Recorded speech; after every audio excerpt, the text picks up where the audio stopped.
Hello everyone, I am Shivam Agrawal, PGT Economics. In this video, we discuss about the syllabus of Economics, class 11th, and discuss in detail of first book of Economics, naming Statics for Economics, um, chapters name and some other things. Okay, so आइए शुरू करते हैं. आपके economics में ये जो आपका economics subject है क्लास 11th और 12th में, यही ह्यूमैनिटीज़ वालों के लिए सेम बुक्स हैं और सेम एग्ज़ाम पेपर होते हैं. सो ह्यूमैनिटीज़ वालों के लिए और कॉमर्स वालों के लिए इकोनॉमिक्स सेम रहेगा. 11th की बात करते हैं, आपका टोटल पेपर 100 मार्क्स का होता है. 100 मार्क्स के पेपर में 80 मार्क्स की थ्योरी एंड 20 मार्क्स का प्रैक्टिकल में आपकी फ़ाइल भी रहती है एंड आपका वाइवा भी रहता है. सो 11th क्लास में दो बुक्स हैं आपकी यहाँ मेनली.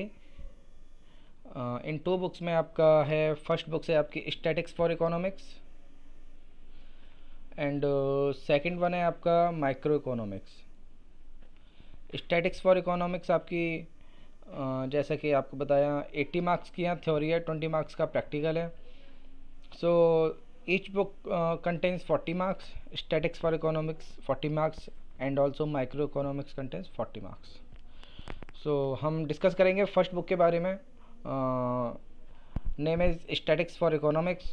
इसमें कितने यूनिट्स हैं, कितने चैप्टर्स हैं और चैप्टर्स में बेसिकली हम क्या क्या पढ़ेंगे. ओके, तो बहुत इंटरेस्टिंग बुक है, बहुत प्रैक्टिकली बुक है. इसका हमारी डेली लाइफ से डायरेक्टली रिलेशन भी है. बहुत कह सकते हैं बहुत मज़ेदार बुक है, क्योंकि बहुत इंटरेस्टिंग सब्जेक्ट वो हो जाता है जिसका हमारी लाइफ से डायरेक्ट कनेक्शन हो, तो उसको पढ़ने में और ज़्यादा हमें इंटरेस्ट क्रिएट होता है.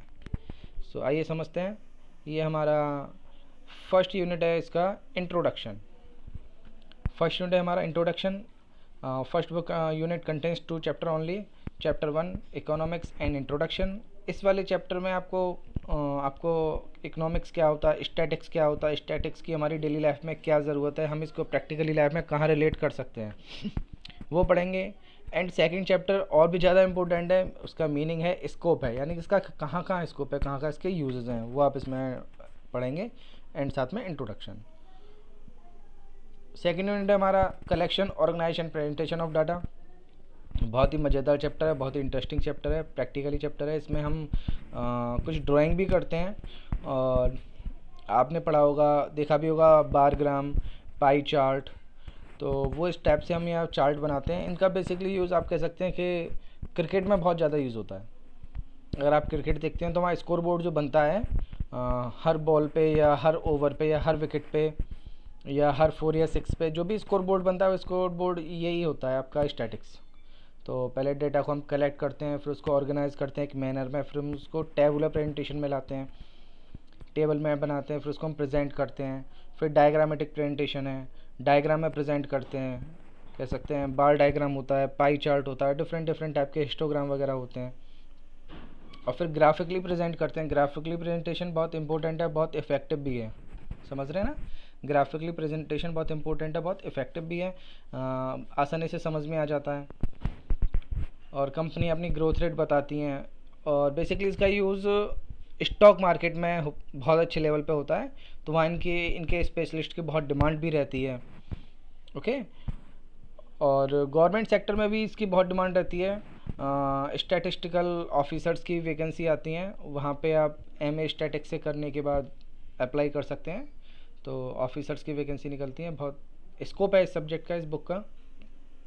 थर्ड यूनिट है हमारी स्टैटिक्स टूल्स एंड इंटरप्रिटेशन. इसके क्या क्या टूल्स हैं, तो ये आपने पढ़ा होगा mean, mod, median. I think 9th 10th में कहीं आपको हल्का फुल्का देखने को मिला होगा. तो चैप्टर 8 में आप पढ़ेंगे मीन, चैप्टर 9 में पढ़ेंगे median and mod. And chapter 10 है आपका डिस्पर्जन, कोरिलेशन. 11 चैप्टर है आपका एंड 12 चैप्टर है आपका इंडेक्स. ना न्यूमेरिकल पोर्शन है और काफ़ी इंटरेस्टिंग है. और जब आप हायर क्लासेस में जाएंगे, जैसे एम.कॉम करते हैं या एम.ए करते हैं इसमें, तो वहाँ पे आपको एक कंप्लीट बुक मिलेगी, तो वहाँ बहुत डिटेल में दे रखा है dispersion, index, number, correlation, also median and mode and mean. Okay, तो ये हमारा इसका इंट्रोडक्शन है. अभी हमारी इंट्रोडक्टरी वीडियो है, नेक्स्ट वीडियो हम बनाएंगे फर्स्ट चैप्टर को लेके. सो आपके अगर कुछ डाउट्स हैं, अगर आपके मन में कुछ क्वेश्चंस हैं, तो आप लोग आसानी से पूछ सकते हैं और अपने डाउट्स क्लियर कर सकते हैं। सो हमारा फर्स्ट वीडियो है, इस वीडियो को हम यहीं ख़त्म करते हैं। Okay, thank you, good bye.